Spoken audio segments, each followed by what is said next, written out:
बच्चों, हमने पिछले पार्ट में श्वसन तंत्र के बारे में या गैसेस एक्सचेंज के बारे में जो उसकी परिभाषा है, श्वसन क्या है, ब्रीदिंग क्या है और छोटे ऑर्गेनिज्म में ये किस तरह से ये प्रक्रिया होती है, उसके बारे में हमने विस्तार से चर्चा की थी।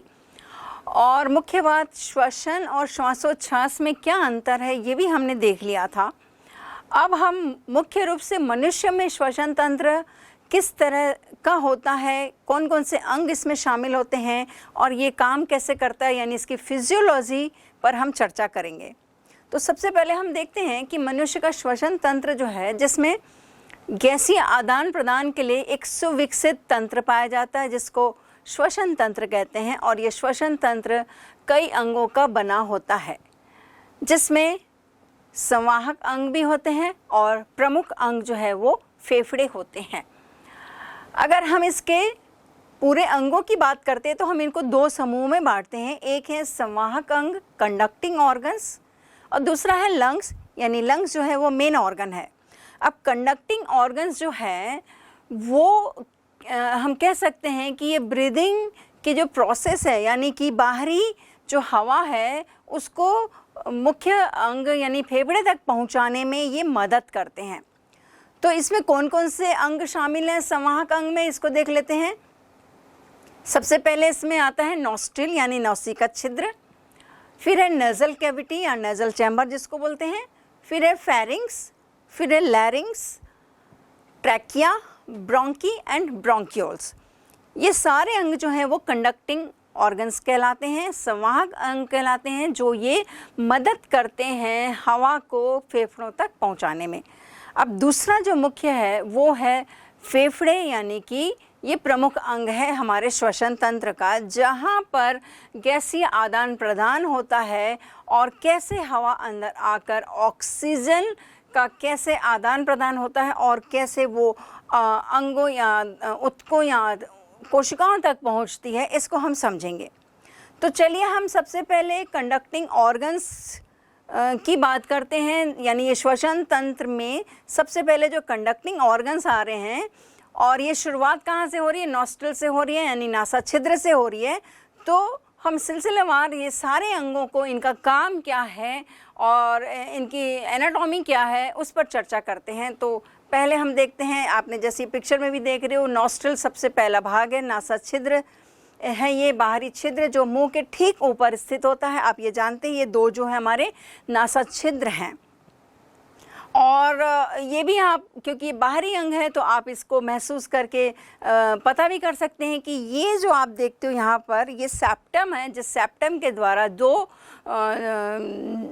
नॉस्ट्रिल हैं और दो नॉस्ट्रिल आगे जो है दो नेज़ल चैम्बर में यानी कि नासा गुहा में खुलेंगे। तो दोनों नासा छिद्र जो है ये देख रहे हो सेप्टम के द्वारा एक पतली पट्टी के द्वारा अलग होते हैं। तो पहला भाग हो गया हमारा नॉस्ट्रिल या नासा छिद्र। अब ये नासा छिद्र दूसरा हिस्सा यानी श्वसन तंत्र का संवाहक अंग का जो दूसरा भाग है वो है नेज़ल पैसेज। ये उसमें खुलता है, यानी नॉस्ट्रिल जो है इसमें इस पैसेज में खुलता है और श्वसन तंत्र का कह लो ये प्रथम भाग है। नॉस्ट्रिल नेज़ल चैम्बर या नेज़ल कैविटी में खुलता है। ब्रीदिंग के समय यानी श्वासोच्छ्वास के समय ली गई हवा इनके द्वारा यानी नॉस्ट्रिल के द्वारा कहाँ आएगी, नेज़ल चैम्बर में आएगी या नेज़ल कैविटी में आएगी। और नेज़ल कैविटी में आकर यहाँ नॉस्ट्रिल तथा नेज़ल कैविटी की आंतरिक सतह पर, हम दोनों की बात कर रहे हैं, यानी नॉस्ट्रिल और जो नेज़ल चैम्बर है यानी कैविटी है, दोनों की आंतरिक सतह पर म्यूकस मेम्ब्रेन पाई जाती है और यहाँ पर सिलेटेड एपिथेलियम टिश्यू पाया जाता है। सिलेटेड का मतलब है ये रोमा भी होते हैं, यानी रोम्स रहते हैं, यहाँ कहना चाहिए हेयर्स रहते हैं। और ये सिलेटेड एपिथेलियम होने के कारण इसमें कई हेयर्स होते हैं, रोम होते हैं, म्यूकस ग्लैंड भी होती हैं जो म्यूकस का सेक्रेशन करती हैं। इसका कार्य समझने की हम कोशिश करते हैं, क्योंकि ये म्यूकस जो है लसलसा पदार्थ है जिसके कारण आंतरिक सतह जो है वो नम और लसलसी हो जाती है। और जब हम श्वास लेते हैं अंदर में यानी ब्रीदिंग की प्रोसेस में जब इन्हेलेशन होता है, तब जो अंदर हवा आ रही है उसमें धूल के कण और सूक्ष्म जीव भी हो सकते हैं। तो ये रोम जो है या म्यूकस ग्लैंड से जो स्रावित म्यूकस है, इसमें ये धूल के कण और सूक्ष्म जीव जो है वो फंस जाते हैं। मतलब आप समझिए कि जो धूल हवा में जो ये धूल के कण और सूक्ष्म जीव हैं वो आगे श्वसन तंत्र के हिस्सों में जाने से ये रुक जाते हैं। अभी आप देखेंगे आगे और पूरे इस पार्ट में यानी ये पैसेज में, यानी श्वसन तंत्र का जो कंडक्टिंग ऑर्गन है, पैसेज में ही ये सारे सिलिएटेड एपिथेलियम टिश्यूज होते हैं, इसमें रोम रहते हैं और ये म्यूकस ग्लैंड्स होती हैं जो हर जगह पर सूक्ष्म जीवों को रोकने का प्रयास करते हैं, धूल के कणों को अंदर जाने का रोकने का प्रयास करते हैं ताकि शुद्ध और प्योर हवा जो है वो अंदर लंग्स तक पहुँचे। दूसरी बात, जब जैसे ही नॉस्ट्रिल से यानी नासा छिद्र से जब हवा प्रवेश होती है तो चूँकि आप जान रहे हैं हमारा बॉडी टेम्परेचर है वो 37 डिग्री सेल्सियस होता है। बाहर का टेम्परेचर जो है वो बदलता रहता है।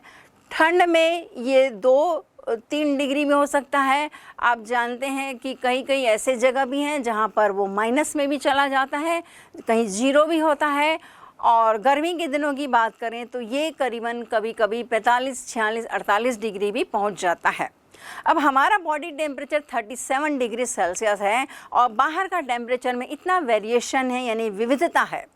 तो जब ये हवा अंदर जैसे ही एंटर करती है तो वहाँ नेज़ल पैसेज में पहुंचकर ये हवा जो है हमारे बॉडी के टेम्परेचर के अकॉर्डिंग हो जाती है, यानी कि उतनी गर्मी मतलब उतना ही तापमान की हो जाती है, यानी 37 डिग्री सेल्सियस आप कह सकते हैं उतनी हो जाती है और नम हो जाती है, मॉइस्ट हो जाती है। तो नेज़ल पैसेज में आने से ये 2 काम होते हैं। पहली बात आपने समझ लिया कि ये धूल के कणों को और सूक्ष्म जीवों को रोक रही है और दूसरा हवा जो है वो शरीर के तापमान के बराबर हो गई। अब ये दूसरा भाग था हमारा। नेज़ल चैम्बर की आगे हम बात करते हैं। ये 3 भागों से बना होता है, जैसे आप ये देख रहे हैं। वेस्टिबुलर रीजन है, रेस्पिरेटरी रीजन है और ऑल्फैक्टरी रीजन है। तो पहला हम बात करते हैं वेस्टिबुलर रीजन जो है ये बाह्य नासा के ठीक पीछे वाला हिस्सा है जिसमें त्वचा भी उपस्थित होती है।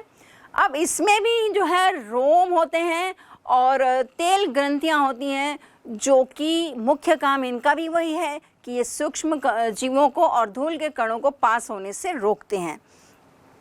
अब दूसरा हम बात करते हैं रेस्पिरेटरी रीजन की। तो इसमें जो है म्यूकस ग्लैंड बहुत ज़्यादा होती हैं, श्लेष्म ग्रंथियां बहुत ज़्यादा होती हैं जिसके द्वारा म्यूकस का सिक्रीशन किया जाता है। आप इसका अनुभव भी किए होंगे, कभी आपको सर्दी ज़्यादा हो जाती है तो लसलसा पदार्थ जो है वो बाहर निकलता है, उस सूक्ष्म जीवों का इन्फेक्शन हो जाता है जिसके कारण वो तरल पदार्थ में बदल जाता है और वही तरल पदार्थ जो है या लसलसा पदार्थ जो है वो बाहर निकलता है। तो ये पूरे ट्रैक में आप देख रहे हो कि ये म्यूकस ग्लैंड्स बिल्कुल मौजूद हैं। यहाँ पर जो है नेक्स्ट पार्ट जो है रेस्पिरेटरी रीजन है। रेस्पिरेटरी रीजन में भी म्यूकस ग्लैंड बहुत ज़्यादा संख्या में पाई जाती है और इसमें ब्लड वेसल्स ज़्यादा होने के कारण ये गुलाबी रंग की दिखाई देने लगती हैं। इसमें भी देख रहे हो 2 तरह की ग्लैंड्स हैं, एक है म्यूकस सेल्स होती हैं और सिरस सेल्स होती हैं। म्यूकस सेल्स म्यूकस का सिक्रीशन करती हैं और सिरस सेल जो हैं वो जल युक्त पदार्थ, ऐसा द्रव पदार्थ होता है, उसका सिक्रीशन करती हैं। तीसरा इसका भाग आता है ऑल्फैक्टरी रीजन। ऑल्फैक्टरी रीजन जो है उसमें अब हम बात कर लें कि इनमें 3 कॉन्की भी पाए जाते हैं। जो रेस्पिरेटरी रीजन है उसमें 3 कॉन्की होते हैं, सुपीरियर होता है, इन्फीरियर होता है और मिडिल कॉन्की होता है। ये जैसे आप पिक्चर में आप देख रहे हो, तो ये तीनों कॉन्की हैं। इसके बाद हम जब देख रहे हैं ऑल्फैक्टरी रीजन, तो ये ऑल्फैक्टरी रीजन जो है सुपीरियर और जो नेज़ल चैम्बर है उसके ऊपर पाया जाता है। ये पीले रंग का होता है। यहाँ से ही ऑल्फैक्टरी नर्व निकलती हैं जो ब्रेन तक पहुँचती हैं। अब यहाँ मुख्य बात समझने की है कि जैसे गंध युक्त हवा अंदर जा रही है तो चूँकि ये गंध का एहसास कराने वाला रीज़न है, इसलिए ये क्या कर लेता है, रोक लेता है, ऐसी गंध युक्त हवा अंदर नहीं जाती। क्योंकि आप समझ सकते हैं उसमें बहुत ज़्यादा ऐसे माइक्रो ऑर्गेनिज्म होंगे, सूक्ष्म जीव होंगे जो सांस के जरिए हमारे अंदर जाकर हमें बीमार कर सकते हैं। तो ये रुक जाता है, रोक देता है कह लो, तो ये गंधयुक्त हवा फिर आगे नहीं जाती है। और आप भी ऐसा महसूस करते होंगे कि कभी आप ऐसे वाली जगहों में जब गुजर रहे हैं जहाँ पर बहुत गंदी स्मेल आ रही है, गंध आ रही है, तो आप नाक को बंद कर लेते हैं। तो कुछ समय के लिए आप बंद कर लेते हैं और जैसे ही वहाँ से गुजरते हैं फिर आप गहरी सांस लेते हैं, क्योंकि तब तक आपके अंदर में वो जो हवा की कमी हो जाती है। तो आप ज़ोर से सांस लेते हैं ताकि ज़्यादा से ज़्यादा हवा जो है वो अंदर जा सके। अब हम उसके आगे बात करते हैं फेरिंग्स की, यानी ग्रसनी की। ग्रसनी जो है श्वास नली का वह भाग होता है जहाँ पर पाचन तंत्र और वायु मार्ग दोनों ही क्रॉस करते हैं, यानी इस तरह से क्रॉस कर रहे हैं। आपने पाचन तंत्र में भी पढ़ा होगा कि जो अपना श्वास का जो मार्ग है, जो वायु मार्ग है, और पाचन तंत्र का जो पाचन नली है यानी एलिमेंट्री कैनाल है, फेरिंग्स में आकर ये दोनों जो हैं आकर क्रॉस होते हैं। यानी कि यहाँ पर दोनों कहना चाहिए एक जगह पर मिलते हैं। और कहना चाहिए कि फेरिंग्स में एक जो छिद्र होता है ग्लॉटिस होता है, यानी श्वास नली जो है ग्लॉटिस के द्वारा इस फेरिंग्स से जुड़ी रहती है। और ग्लॉटिस जो छिद्र है वो एक फ्लैप के द्वारा, यानी एक छद होता है जिसके द्वारा ये ढका होता है, जिसको एपिग्लॉटिस कहते हैं। अब जब हम भोजन लेते हैं तब क्या होता है, क्योंकि वायु मार्ग में यदि भोजन चला जाएगा तो मुश्किल हो जाएगी, इसलिए क्या होता है कि ये ग्लॉटिस के ऊपर जो फ्लैप है यानी एपिग्लॉटिस जो है वो उसको ढक लेता है, यानी वायु मार्ग ढका जाता है। और जब हम निगलते हैं तब उस समय वो अपना जो भोजन का जो मार्ग है वो खुला रहता है, यानी निगलते समय कहना चाहिए कुछ सेकंड के लिए हमारी सांस जो है वो बंद हो जाती है। और 10th में आपने इसकी एक एक्टिविटी भी की होगी। तो बाकी समय जो है वो ग्लॉटिस जो छिद्र है वो खुला रहता है। तो ये फेरिंग्स की बात हो गई। अब नेक्स्ट हम बात करते हैं कंठ की, यानी लैरिंग्स की, जो ध्वनि उत्पादक अंग भी कहलाता है। यानी ये एक बॉक्स नुमा रचना है जिसमें एक कैविटी होती है और अंदर की जो गुहा को हम लैरेंजियल चैम्बर भी कहते हैं। और ये हमारी 4वीं से 6वीं ग्रीवा कशेरुकाएँ जो हैं उसमें ये सीधे स्थित रहता है, यानी 4 to 6 में ये हमारा कंठ जो है या ये बॉक्स नुमा रचना जो है वो मौजूद रहती है। और ये जो कंठ है 4 प्लेट्स इसको सहारा देती हैं। कौन कौन सी हैं इसके हम बात कर लेते हैं। पहले आप देख रहे हो थायराइड कार्टिलेज है, ये सारे उपास्थियों से बने हुए हैं। तो थायराइड कार्टिलेज है, ये सी आकार की बड़ी उपास्थि नुमा रचना है, यानी ये कहना चाहिए सबसे बड़ी ये रचना है। और ये अग्र एवं पार्श्व भाग को सहारा देती है। और ये बीच में एक पट्टी के द्वारा 2 भागों में बटी रहती है जिसको लैमिना कहते हैं। आंशिक मध्य भाग में ये जुड़े रहते हैं। पश्च भाग पर इसके 2 प्रोसेसेस या प्रवर्त निकले रहते हैं जिसको सुपीरियर एंड इन्फीरियर कॉर्नो भी कहते हैं। तो ये थायराइड कार्टिलेज हो गया, पिक्चर में भी आप जैसे देख पा रहे हैं। दूसरा है एरिटेनॉइड कार्टिलेज, ये एक जोड़ी होती है, ये त्रिकोणीय उपास्थियां हैं जो कंठ के पश्च भाग में होती हैं। ये हमने जैसे थायराइड की बात की, ये अग्र एवं पश्च भाग में और वो पश्च भाग में है, पार्श्व भाग में था वो। नेक्स्ट है इसका क्रिकॉइड, ये रिंग के समान यानी छल्ले नुमा उपास्थि है जो निचले भाग को सहारा देती है। अब आप समझ गए, अग्र और पार्श्व भाग में आपका थायराइड है, आपका पश्च भाग में है एरिटेनॉइड और नीचे में है क्रिकॉइड। तो इस तरीके से ये बॉक्स नुमा जो रचना है ये ध्वनि उत्पादक यंत्र हैं जिससे ध्वनि उत्पन्न होती है। आप आश्चर्य करेंगे कि इससे अब कैसे ध्वनि उत्पन्न होती है।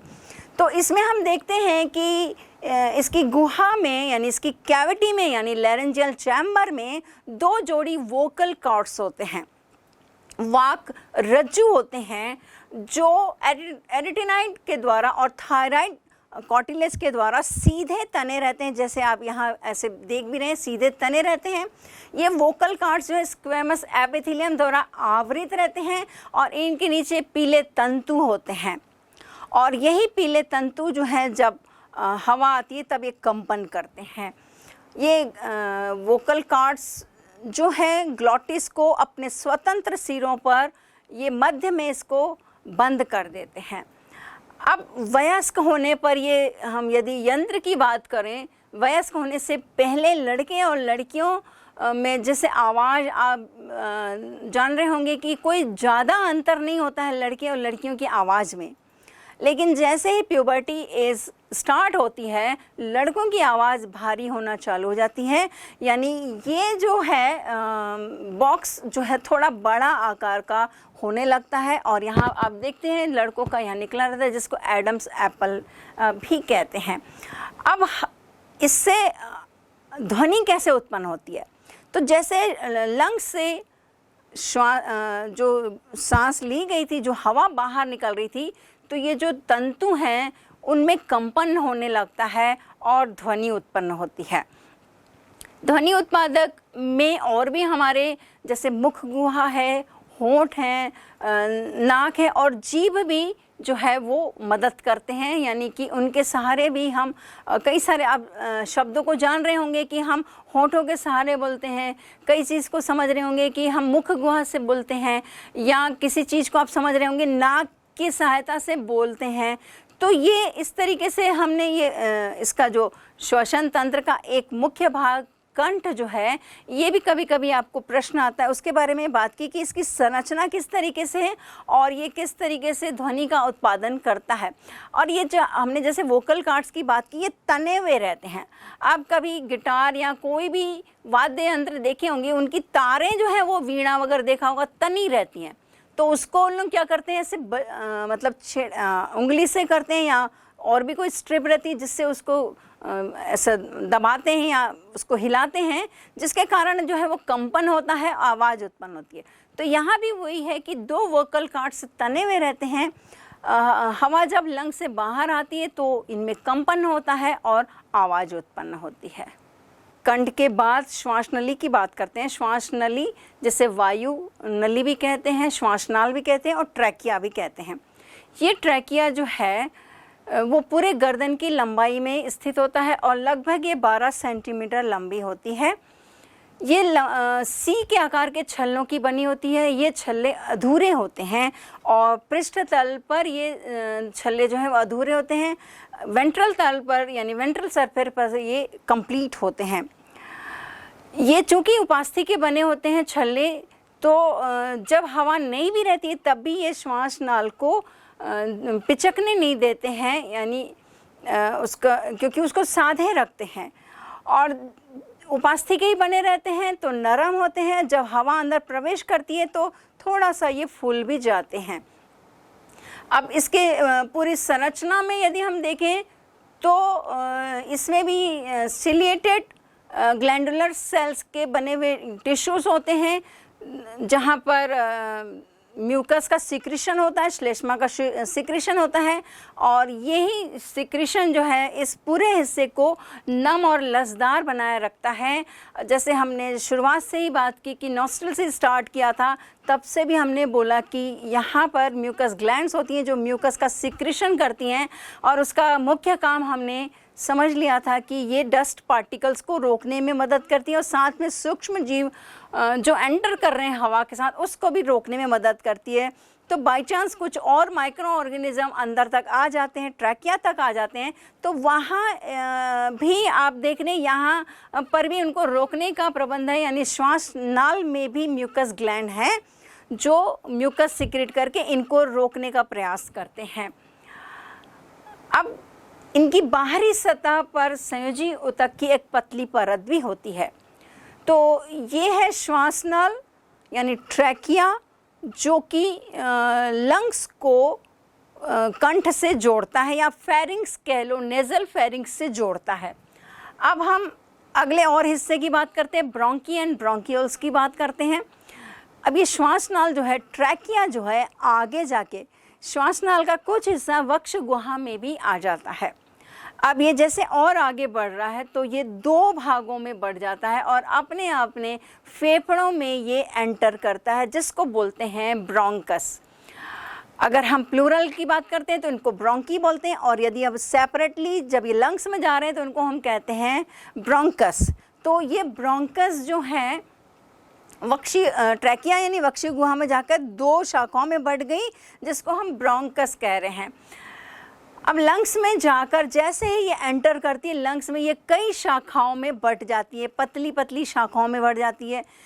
एंटर करने के बाद फिर और कई शाखाओं में बढ़ जाती है, जिसको ब्रोंकियोल्स कहते हैं। अब ये चित्र देख रहे होंगे तो प्राइमरी ब्रोंकियल्स दिख रहा है, फिर आगे जब बढ़ गई है तो सेकेंडरी ब्रोंकियल्स दिख रहा है, फिर आगे बढ़ गई है तो टर्शरी ब्रोंकियल्स दिख रहा है।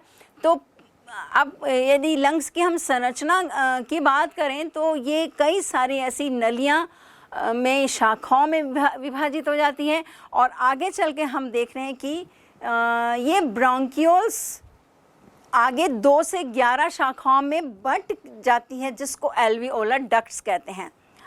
ये वायुकुपिका वाहिनी कहते हैं। वायुकुपिका वाहिनी का अंतिम सिरा भी कोशों में समाप्त होता है, जिसको सेक्स कहते हैं। ये एल्वियोलर सेक्स कहलाते हैं। एल्वियोलर सेक्स भी यानी ये कोश भी अनेक कोपिकाओं में अंतिम सिरा जो कह लो, ये कोपिकाएं होती हैं, एल्वियोलाई होती हैं। यही एल्वियोलाई जो है गैसीय आदान प्रदान का मुख्य भाग है, यानी कहना चाहिए यहीं पर गैसीय आदान प्रदान होता है। तो ओवरऑल यदि हम बात करें स्टार्टिंग से लेकर कि कैसे नासा छिद्र से हमारा श्वसन तंत्र की शुरुआत होती है, फिर नेजल पैसेज की हमने बात की, फिर फेरिंग्स की बात की, हमने लैरिंग्स की बात की, हमने ट्रैकिया, देन ट्रैकिया से आगे ब्रोंकी है। ब्रोंकी यानी 2 शाखाओं में बढ़कर लंग्स में जाते हैं, और लंग्स में भी आप देख रहे हैं कई सारी शाखाएं बढ़ जाती हैं, और अंतिम आप देख रहे हो वायुकोपिका बनाती है। और बहुत ज़्यादा यदि दोनों लंग्स को मिला लिया जाए, दोनों लंग्स की एल्वियोलाई की बात की जाए, तो लगभग ये 1 करोड़ एल्वियोलाई हमारे दोनों लंग्स में प्रेजेंट होते हैं। और ये गुब्बारे नुमा कहना चाहिए पतली नम संरचना है जो हमेशा गीली बनी रहती है। हमने पहले भी जब बात की थी कि जो रेस्पिरेटरी सरफेस है उसको नम, मॉइस्ट एंड थिन होना, लार्ज होना बहुत ज़रूरी है। अब लार्ज की ही बात करें तो ये लगभग यदि पूरा एरिया को मिला दें तो 100 मीटर स्क्वायर इसका क्षेत्रफल होता है, जहाँ पर जाकर ये गैसीय आदान प्रदान होता है। तो अभी हमने ये कंडक्टिंग ऑर्गन्स की बात की, अब हम इसके मुख्य अंग फेफड़ों की बात करेंगे।